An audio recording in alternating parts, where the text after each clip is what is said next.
రైతులు అల్లాడిపోతుంటే కానీ ఇది పట్టించుకోకుండా ఈ కూటమి నాయకులు కానీ ఇప్పుడు ఒక వ్యక్తి ఏమో హైదరాబాద్ పర్యటన అంటారు, ఒక వ్యక్తి ఏమో దుబాయ్ పర్యటన కానీ లండన్ పర్యటన కానీ ఈ పర్యటన ఎలా చూస్తారు? రైతులు పట్టించుకోకుండా రైతు కష్టకాలాల్లో నిలబడకుండా ఇలాంటి పర్యటన ఎలా చూస్తారు? ఈ పరిణామాలు ఎప్పుడు చూపిస్తారంటే 2029 ఎన్నికల్లో డెఫినెట్లీగా చంద్రబాబు నాయుడుకి వాళ్ళ కూటమి ప్రభుత్వానికి ఖచ్చితంగా బుద్ధి చెప్తారు. అలా చూస్తున్నారు ఇప్పుడు ఫీజు రింబర్స్మెంట్ పడలేదని విద్యార్థులు కానీ అలాగే ఇప్పుడు ఉన్న మెడికల్ కాలేజ్ ప్రైవేట్ పరం చేయడం కానీ ఈ విధంగానే ఏ విధంగా చూస్తారు?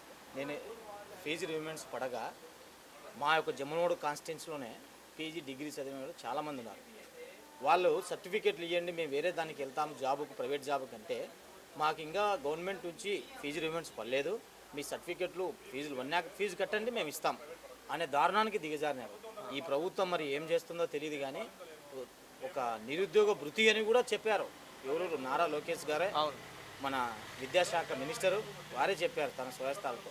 ఇంతవరకు కూడా దాని ఆచరణ కూడా లేదు.